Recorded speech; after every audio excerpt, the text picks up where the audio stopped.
여러분은 좋은 소식 먼저 듣고 싶으세요? 아니면 나쁜 소식을 먼저 듣고 싶으세요?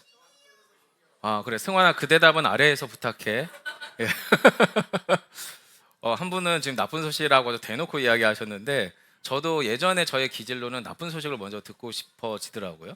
혹시 이런 경험 있으세요?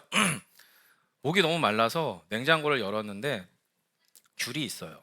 근데 그 귤이 한쪽은 아주 야채통 깊숙한 곳에 오래된 귤이 있고, 또 눈앞에 딱 아내가 갓 사온 귤이 있어요. 그럼 여러분, 오래된 귤과 새로 사온 귤 중에 뭐를 먼저 잡수세요?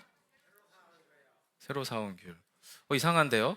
나쁜 소식 먼저 듣고 계신 분은 왠지 오래된 귤을 드실 것 같은데, 어, 저도 언젠가부터는 바뀌었어요. 예전에는 오래된 귤을 먼저 먹었거든요. 아까우니까 빨리 먹고 그리고 나서 더 먹어야 되니까. 근데 어느 날인 거부터 이상한 생각이 드는 거예요. 오래된 귤을 먹기 시작하니까 새 귤도 어느새 또 오래된 귤이 돼버리는 이상한 일이 일어나서 그래 온유야, 저를 보셔야 돼요 여러분. 네, 설교는 제가 하고 있는 거예요. 물론 온유가 몸으로 설교하지만. 네. 어, 그래서 오래된 귤을 먹고 있는 제 모습이 좀 너무 웃겨가지고 그 다음부터 아예 의지적으로 새 귤을 먼저 먹고 새 사과를 먼저 먹습니다. 어, 오늘 본문에 등장하는 이사야라고 하는 사람은 하나님의 말씀을 전하는 선지자죠. 하나님의 뜻을 전하는. 근데 선지자가 좋은 말만 할 수는 없거든요. 설교도 그래요. 설교자도 좋은 말씀만 드릴 수는 없어요. 불편한 얘기도 해야 되고 필요한 이야기도 하고 함께 나누면서 좋은 이야기, 나쁜 이야기를 전해야 되는 것처럼 과거 선지자 이사야도 좋은 소식과 나쁜 소식을 같이 전하는 선지자였습니다. 근데 이게 아주 엄밀하게는 쓴 약이니까 이스라엘 백성들한테는 좋은 소식이지만 듣기에는 힘든 소식이니까 이스라엘의 멸망에 관한 이야기는 뭐 굳이 나쁜 소식이라고 하자고요. 그리고 하나님의 구원의 이야기는 좋은 소식이라고 하고, 어쨌든 그 좋은 소식과 나쁜 소식을 같이 전하는 이사야가 이제 오늘 본문에서 그 선지자로 부르심을 받고 있는 게 오늘 본문입니다. 소명장이라고 부르죠. 소명장. 예전에 저라면 나쁜 소식을 먼저 듣고 싶을 것 같아요. 왜 그러냐면 어차피 좋은 소식 들어봐야 기분 나빠질 거. 그냥 좋은 기분 얼마나 가겠어요. 그냥 아싸리 나쁜 소식 확 들어버리고 기분 좋은 소식은 그냥 살짝 흘려버리고 그냥 그렇게 지내지 않을까 싶습니다. 솔직하게 제가 그랬습니다. 20대 때, 30대 때 저는 꽤나 부정적이고 냉소적이고 비관적이고 차가웠습니다. 아주 냉담했죠. 지독한 냉소, 비판, 우울함이 꽤 많았던 청년 시절이었던 것 같아요. 못 느끼셨을 수도 있어요. 저희 부모님은. 또는 아니면 우리 형제자매들은 못 느꼈을 수도 있지만 혼자 있는 저의 모습은 아주 부정적이고 냉소적이기가 이를 데 없는 그런 청년이었어요. 여러분, 그러면 제가 그때 교회를 다녔을까요? 안 다녔을까요? 엄청 열심히 다녔습니다. 네, 엄청. 청년부에서 정확한지 모르겠는데 임원도 하고 못 믿겠지만 찬양팀도 하고, 그리고 청년으로서 고등부 교사도 하면서 아주 열심히 신앙생활하고 수련회라고 하는 수련회는 다 따라다녔고 심지어 새벽에 찬양 운행도 한 적도 있고 아주 열심히 신앙생활 했어요. 근데 아주 열심히 신앙생활하고 수련회 가고 예배 드릴 때 너무 좋고 행복한데 마음 한켠에 있는 이 부정적인 감정, 우울함, 냉소적이고 냉담함들이 지워지지가 않는 거예요. 지워지지가 않는 거예요. 그리고 항상 말과 행동들은 훨씬 더 삐딱하고 나빠요. 아프고. 저도 힘들지만 그 말을 듣고 있는 부모님이나 형제자매나 친구들도 힘들게 만드는 말들이 제 안에서 계속 흘러나오는 거예요. 솔직하게 어느 순간인가부터 진절머리가 났어요. 이런 거죠. 야, 그렇게 비관적이고 냉소적이고 부정적인 시선으로 사니까 행복하니? 이 질문이 이제 제 안에 찾아오기 시작했어요. 교회 아주 열심히 다닐 때였습니다. 심지어 목회자 전도사일 때입니다. 그 얘기하고 있는 겁니다. 전도사 때도 그랬어요. 행복하니? 근데 솔직하게 말씀드리면 별로 안 행복했어요. 설교 전하고 아이들과 좋은 복음의 열매들을 맛볼 때 좋아요. 맛있는 거 먹을 때 좋고요. 좋은 친구들 만나서 놀 때 행복해요. 근데 그걸 다 지나고 혼자 있을 때 안 행복해요. 안 행복하더라고요. 심지어는 더 힘든 건 뭐냐면 저는 중3 이후로부터 제가 하나님의 사람이라는 것을 의심해 본 적이 없거든요. 제가 중3 때 아주 하나님을 세게 만나고 나서 저는 뼛속까지 그리스도인이라고 확신하는 사람이에요. 그렇게 쭉 살아왔어요. 근데 하나님의 사람이라고 제가 부정을 하지 않는데 저를 변화시킨 복음이 왜 저의 마음거리 이거 하나 못 바꿀까요? 왜 이렇게 계속 우울하고 비관적이고 냉소하고 삐딱하고 그렇게 여러 가지 좀 부정적인 시선들이 제 안에 맴돌까요? 그러면서 복음이 왜 내게 기쁨과 소망과 능력이 되지 못할까? 왜 나는 항상 우울하고 냉소적이고 부정적일까? 이 부정과 냉소, 우울, 실패, 거절감 등이 제 안에서 점점 자라나더니 내 안에 있는 복음을 쭉 밀어내더라고요. 그러면서 이런 결론에 도달해요. 아, 복음은 복음이고 나는 나구나. 교회는 교회고 나는 나구나. 신앙생활은 신앙생활이고 나는 나구나. 이게 분리되더라고요. 분리돼요. 그러면서 심지어 예수 그리스도의 복음과 하나님의 말씀이 정말 하찮고 무기력한 걸 수도 있겠다라는 생각까지 찾아오더라고요. 찾아오더라고요. 그걸로 신앙생활을 하니 여러분 행복하겠습니까? 어렵죠. 어려웠습니다. 그런데 이제 목사가 되고 자녀를 낳고 그리고 여러 가지의 삶의 여정들을 통과하면서 제 안에서 한 가지 질문이 나타나기 시작했어요. 그래, 내가 지금까지는 계속 부정하고 단정하고 비관하는 관점에서 질문을 해왔다면 이제 한번 질문의 시선을 바꿔보자. 긍정하고 문제 해결을 위한 질문을 한번 해보면 어떨까라고 생각이 들었어요. 언제 어떻게 찾아왔는지는 몰라요, 성도 여러분. 어느 순간인가 찾아왔어요. 그래서 제 안에서 어떻게 질문했냐면 내가 어떤 부분에서부터 잘못 생각하고 있기 시작했을까? 만약에요. 사람을 하나님이 원래 복음 안에서 행복한 존재로 부르신 게 맞다면 제가 뭔가 생각이 어느 지점이 잘못됐으니까 계속 이렇게 부정적이고 비관적이고 냉소적이고 냉담할 거 아닙니까? 그럼 내가 어느 부분에서 뭔가 생각이 잘못된 지점이 어디 있겠죠. 그래서 그렇게 질문하기 시작한 거예요. 내가 어느 부분에서부터 이 생각이 틀어지고 잘못된 걸까? 마치 허리 디스크 환자가 교정을 해야 되려면 교정할 부위를 물리치료사에게 말하고 그 부위를 어루만져줘야 만져지고 조정되는 것처럼 교정에 필요한 틀어진 허리처럼 도대체 내가 어느 부분을 바로 잡아야 똑바로 걷고 똑바로 행동할 수 있을까? 또 그 온전한 제 몸을 회복할 수 있을까? 그런 마음이 드는 거예요. 근데 여러분 놀라운 일은 뭐냐면 질문의 시선만 바꿨는데 질문의 이 시선만 바꿨는데요. 전혀 새로운 게 보이기 시작했어요. 전혀 새로운 게. 왜냐하면 시선을 바꾸니까 비로소 보이는 게 있더라고요. 제가 계속 이렇게 아래만 내려다보면 위에 걸 볼 수 없잖아요. 옆에 오른쪽만 보면 반대쪽이 보이지 않겠죠. 정치인연도 비슷하지 않겠습니까? 왼쪽만 보면 오른쪽만 안 보일 거고 오른쪽만 보면 왼쪽이 안 보이겠죠. 우리의 시선은 모두를 볼 수 없잖아요. 근데 지금 제가 질문의 시선을 바꿔버리니까 제가 볼 수 있고 들어오는 게 조금씩 달라지기 시작했어요. 그러면서 무엇을 인정하기 시작했냐면 아, 맞다. 내가 경험한 하나님이 전부가 아닐 수도 있겠구나 라는 생각이 들었어요. 여러분, 이 생각은 저에게 너무나 혁명적인 생각입니다. 제가 경험한 하나님이 전부가 아닐 수도 있구나라는 질문이 찾아오면서 제 안에서 또 다른 질문, 그럼 진짜 하나님은? 그러면서 제 속에서 아, 내가 경험한 하나님과 성경이 말하는 하나님이 다를 수도 있겠구나. 그리고 성경이 말씀하시는 진짜 하나님을 내가 알아갈 필요가 있지 않을까라는 생각이 들었어요. 그때부터 다시 성경 읽기 시작했고 그때부터 다시 신학 공부를 하기 시작했고 그때부터 다시 교회 사역들을 하기 시작을 했어요. 그러면서 제 안에서 이런 생각들이 들어왔어요. 아, 내가 경험한 하나님이 전부가 아니라는 것은 부정적인 단정이 아니고요. 제가 경험한 하나님은 성경이 말하는 진짜 하나님을 만나기 위한 시작점이구나라는 생각이 들었어요. 근데 저희는 자꾸만 내가 만난 하나님이 결론이야. 저부터도. 그러면 과거에 경험한 하나님과 지금 저의 삶에서 뭔가 하시는 하나님이 다르잖아요. 제가 경험한 하나님이 어떤 하나님이죠? 기도응답해 주시는 하나님이에요. 저를 사랑해 주시는 하나님이고요. 저를 응원해 주시는 하나님이고요. 제가 아무리 어려운 중에서도 함께 하시겠다고 하시는 하나님이에요. 근데 문제는 기도응답이 안 되고 있어요. 문제 해결이 안 되고 있어요. 하나님이 함께 하시는 게 안 느껴지고 있어요. 아까 주한이의 찬양의 고백처럼. 도무지 제가 알고 있는 하나님과 지금 제가 현실에서 경험한 하나님이 갭이 너무 커져요. 그럼 여러분 제 안에서 어떤 일이 일어날까요?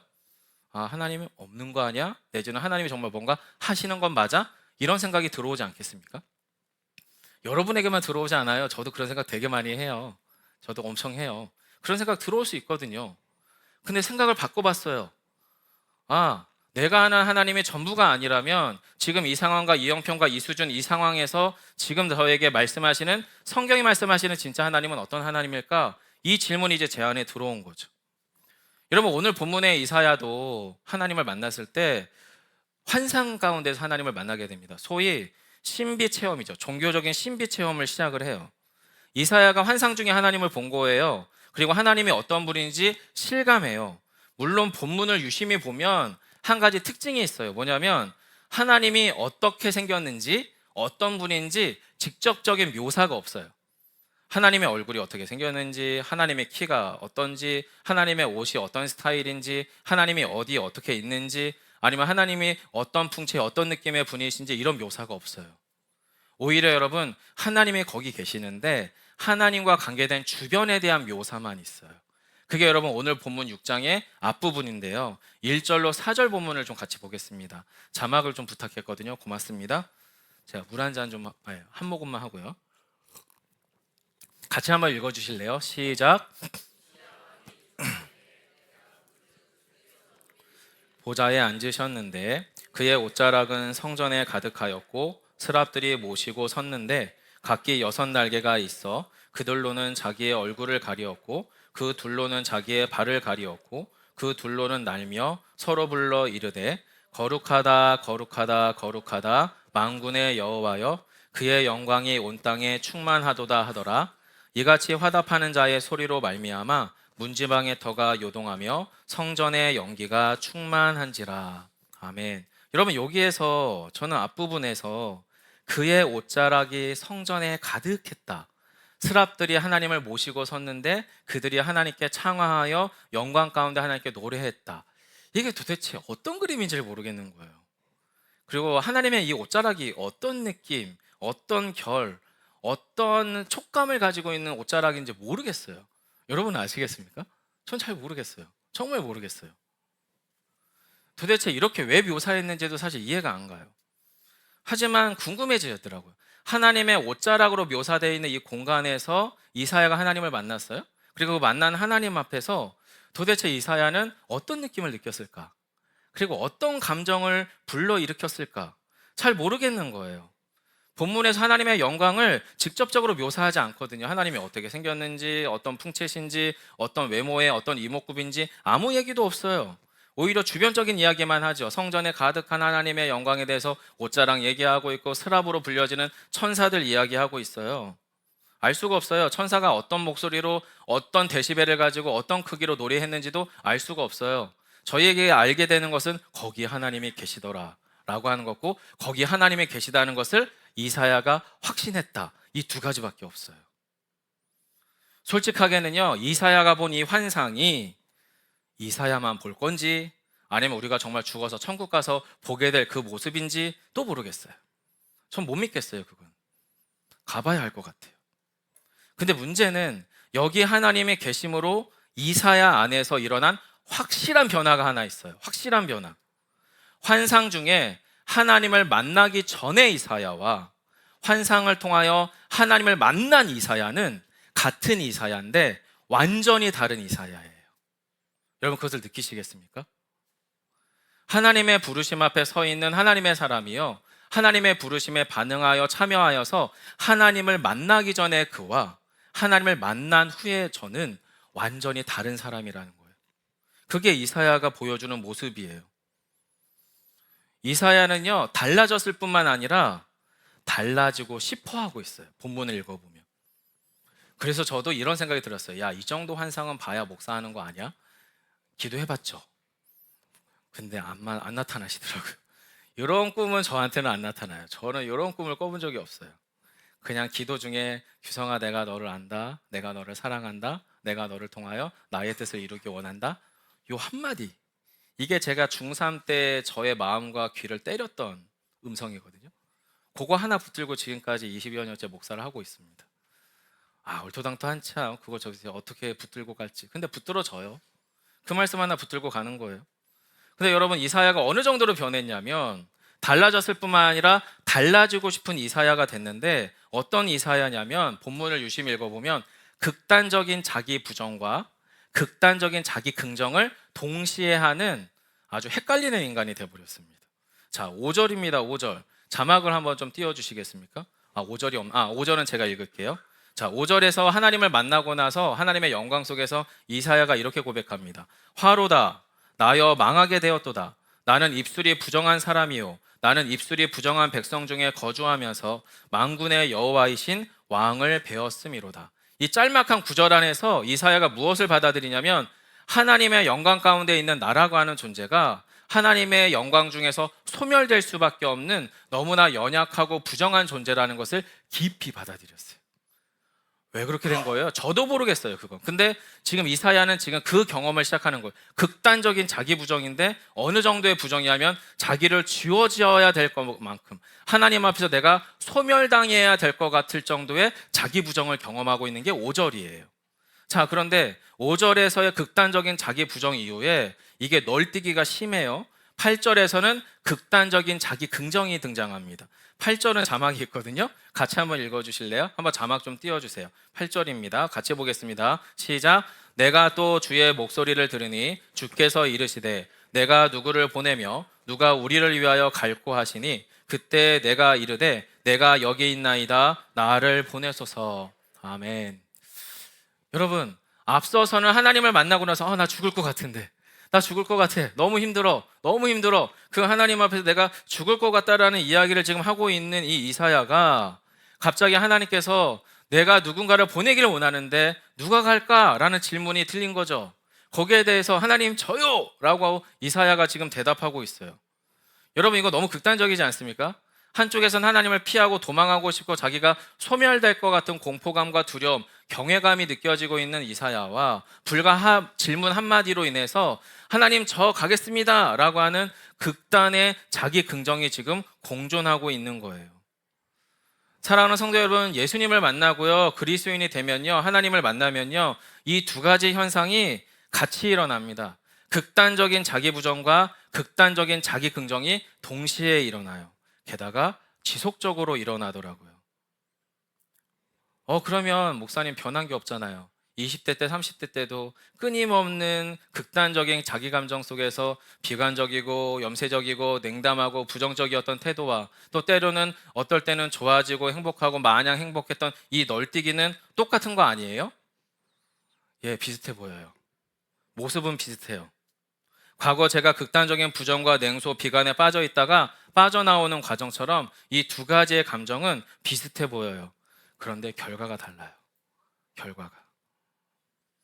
예전에 저는 제 자아 안에서 비관과 냉담과 부정 어린 태도 안에서 벗어날 수 있는 방법이 없었어요.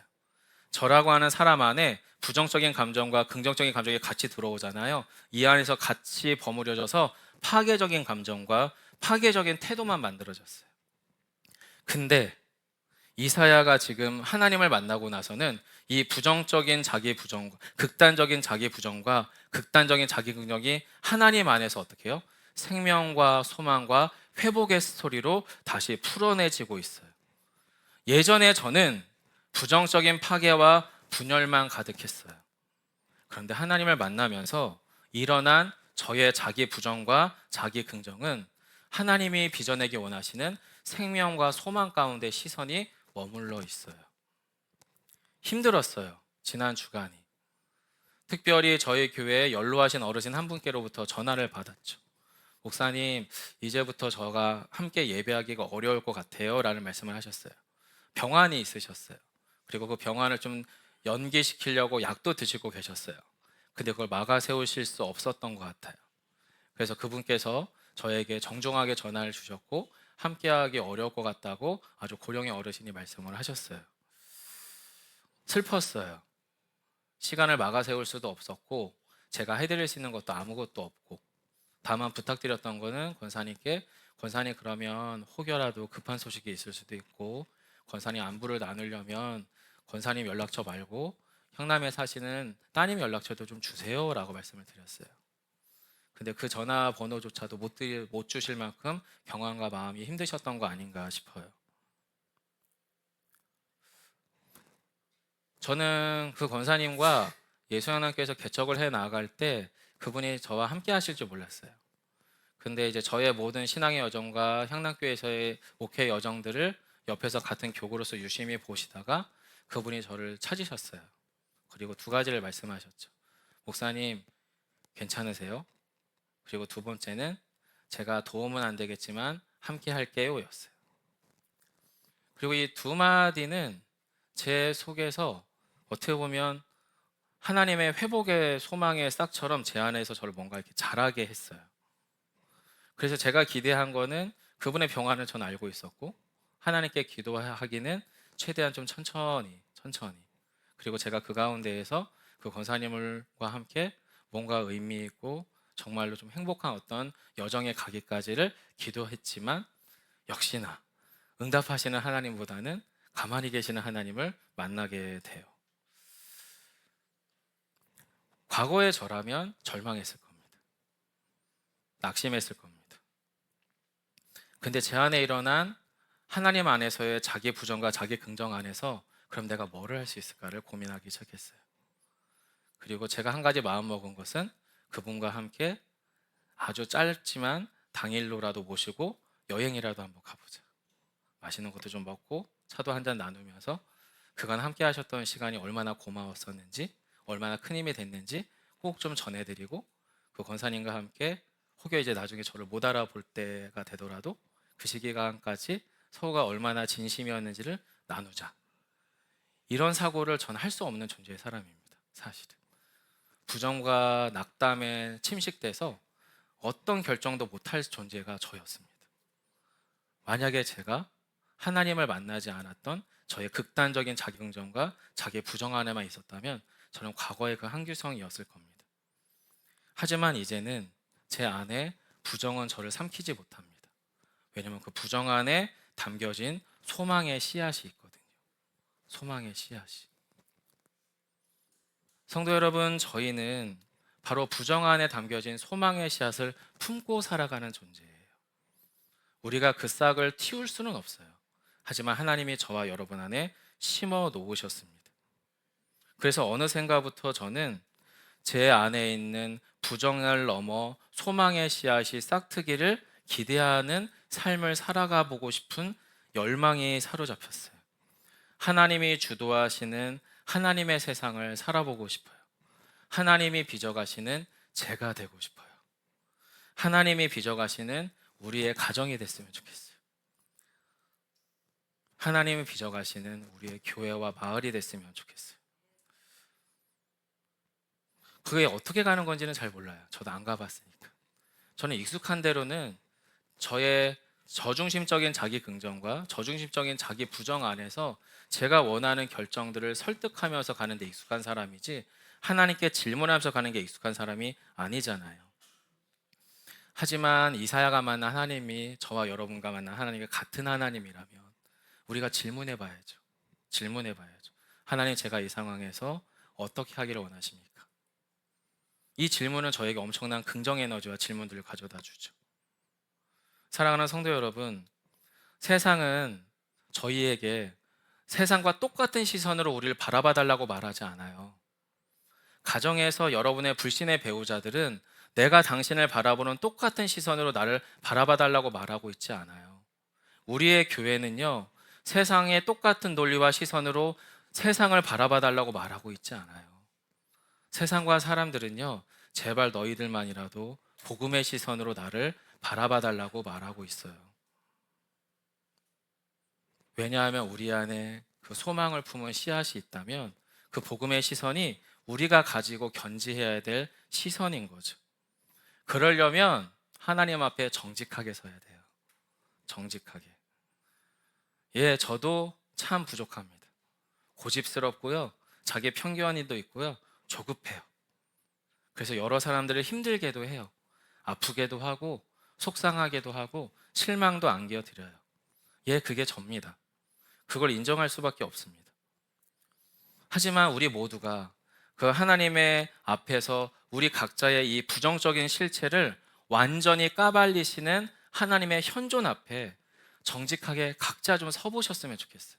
저도 설 테니 여러분도 모두. 그래야만 거기서 뭐가 일어나겠어요? 복음이 싹을 내요. 내가 싹 내는 거 말고요, 제가 싹내는 거 말고, 저와 여러분이 만들고 싶은 비봉교회 말고 하나님이 싹내기 원하시는 그 복음의 씨앗이 싹을 내요. 그리고 그 앞에서 우리 힘들 수도 있어요.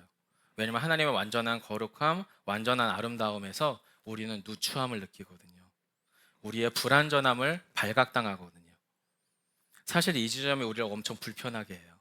엄청 힘들게 하고. 그래서 또 저는 때로는 하나님 앞에 정직하게 서기를 거부하고요, 적당하게 설교하기를 좋아해요. 적당하게 목사인 척하는 게 유리해요. 왜냐면 상처를 안 받으니까. 적당하게 좋은 남편으로서 포장할 수 있고, 적당하게 좋은 사회인으로서 저를 무장할 수 있어요. 근데 거기서는 복음의 싹이 나질 않아요. 그냥 자아가 강한 한규성만 살아남을 뿐이에요. 그리고 저는 꽤 오랫동안 그렇게 살았어요. 그리고 거기서 저는 한 가지 질문을 찾았죠. 야, 복음이 살아있다며, 하나님이 살아계시다며, 근데 왜 안 행복해? 왜 나는 기쁨과 소망이 사라진 채 목회하고 소망과 기쁨이 사라진 채 신앙생활하지? 뭐가 문제야? 내가 문제가 아닌 것 같으면 하나님의 문제인 거야?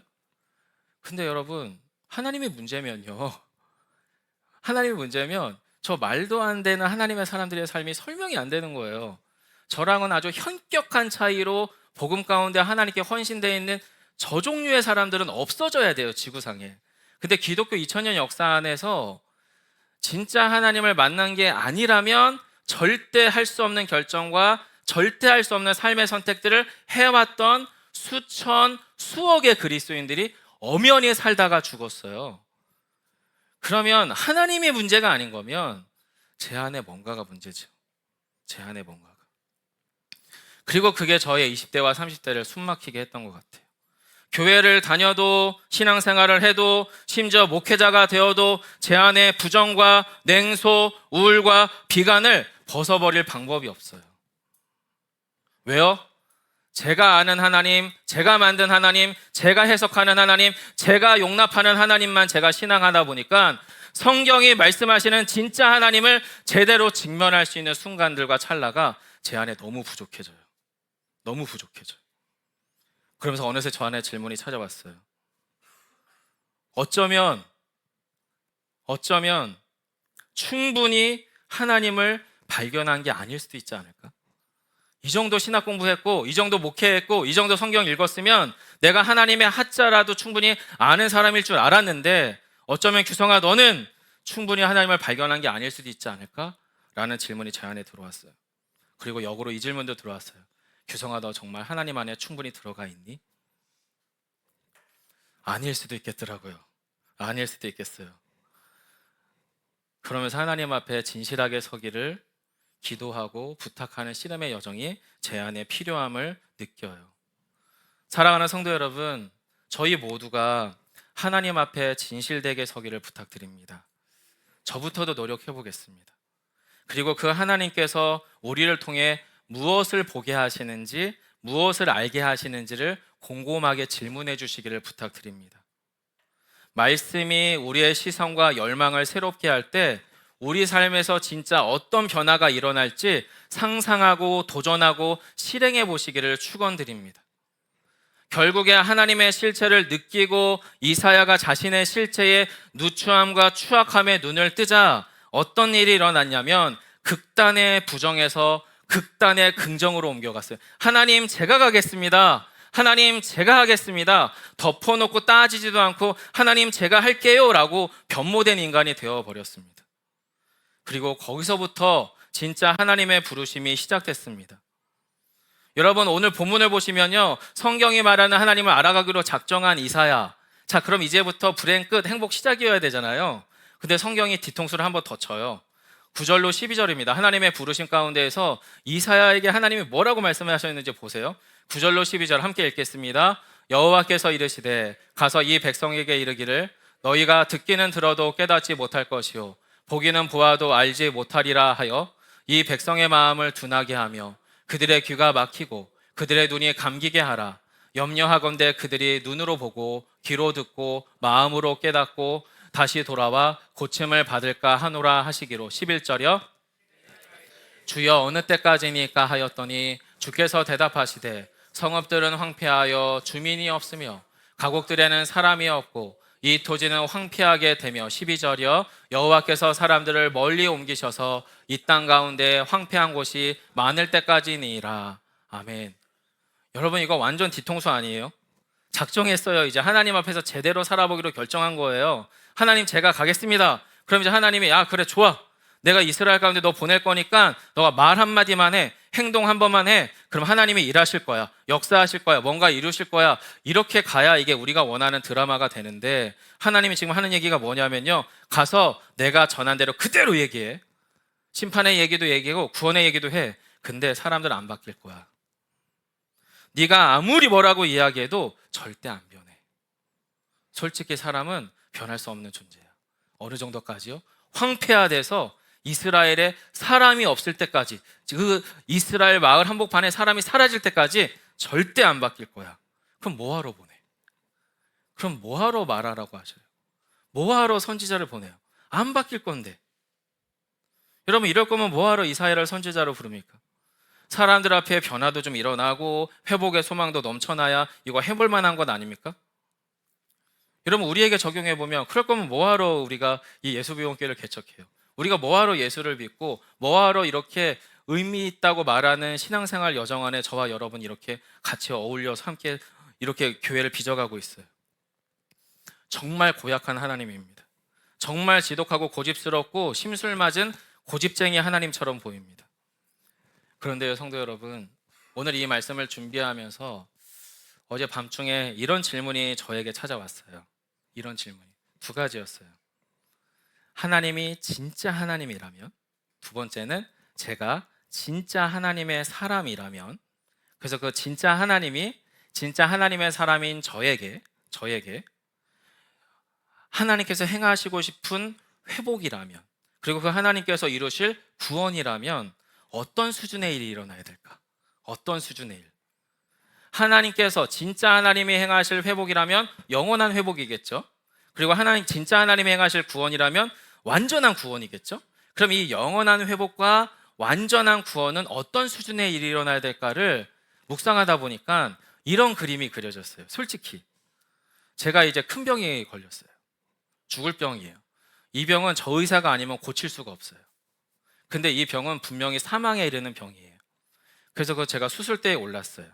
그럼 여러분, 중환 대수술은 보통 어떻게 수술하죠? 전신 마취를 하겠죠. 전신 마취를 하고 완전 수면 상태에서 수술을 하겠죠.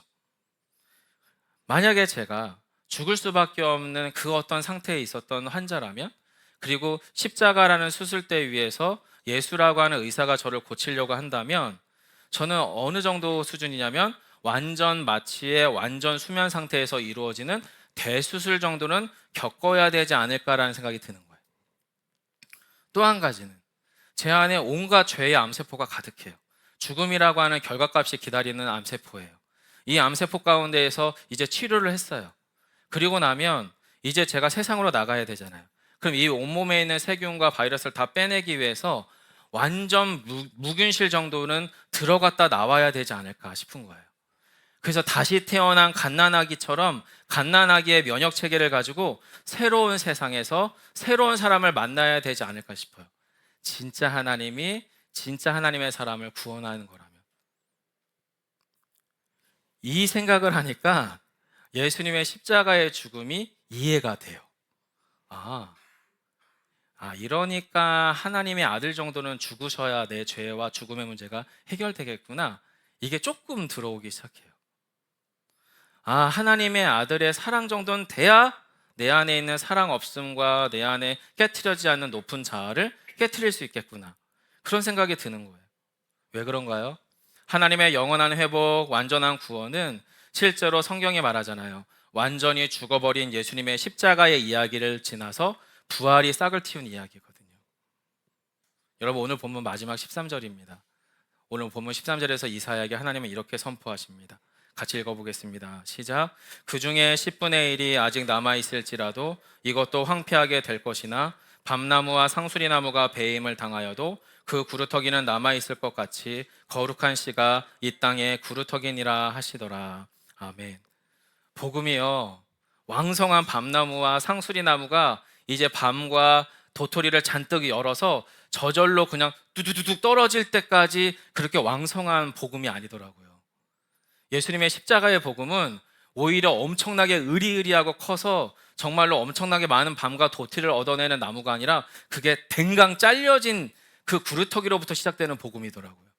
이게 제가 원하는 그림이 아닌 거예요. 제가 원하는 그림이 아닌 거예요. 엄청나게 으리으리하고 힘있고 뭔가 있어 보이는 나무가 아니라 그게 확 잘려서 이 구루터기가 도대체 살아있기는 한 걸까? 이게 되기는 한 걸까? 이런 질문을 던져주는 구루터기인데 여기서 하나님이 뭐라고 얘기하시냐면 저한테 이렇게 얘기하시는 것 같아요. 규성아, 살아만 있어줘. 그 중에 10분의 1이 아직 남아있을지라도, 생명력의 단 10분의 1이 남아있을지라도 하나님은 하나님의 일을 하시겠다라는 거예요.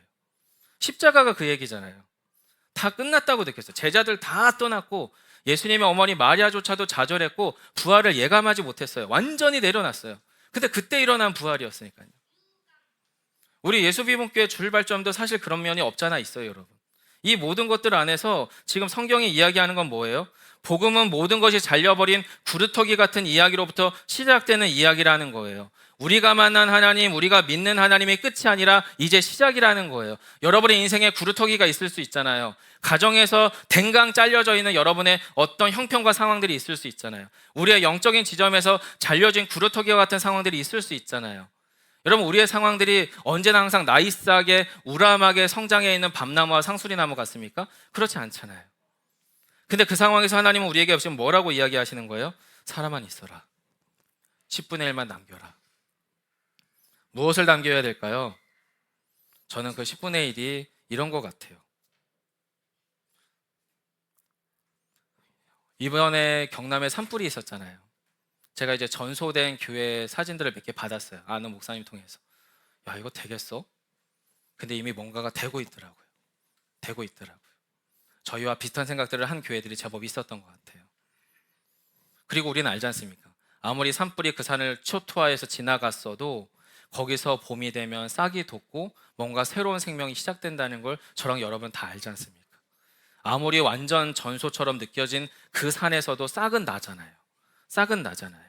지금 구루터기가 딱 그 모습인 거죠. 성도 여러분, 저희는 기억해야 됩니다. 10분의 9가 완전히 사라져 버렸던 것처럼 보여도 10분의 1 살아만 있으면, 시간이 많이 지나면 거기서 뭐가 나요? 봄에 싹이 돋듯 생명이 나게 되어 있어요. 물론 시간은 많이 걸리겠죠. 생명이 사라진 버린 땅처럼 보이겠죠. 하지만 그 땅에 생명이 돋고 봄이 시작된다는 사실은 누구나 다 알고 있어요. 최근에 저희 김인재 지사님이랑 같이 그 얘기를 했어요. 2, 3주 전인가 설교를 하는데 여러분 4월 중에 눈이 내렸잖아요. 설교하다가 제가 말이 막혔었어요. 그날 저 창문으로 보이더라고요. 근데 실제로 그 전에 감자도 심어 놓으셨고 뭐도 심어 놓으셨는데 걱정하시는 거예요. 다 죽었을까 봐.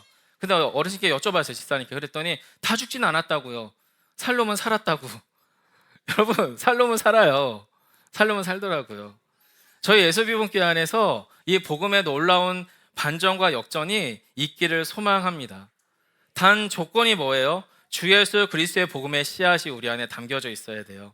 소망과 회복의 이야기는 내가 만들어내는 것이 아니라 우리 안에 그리스도께서 이루어 가실 이야기라는 것을 믿으셔야 돼요.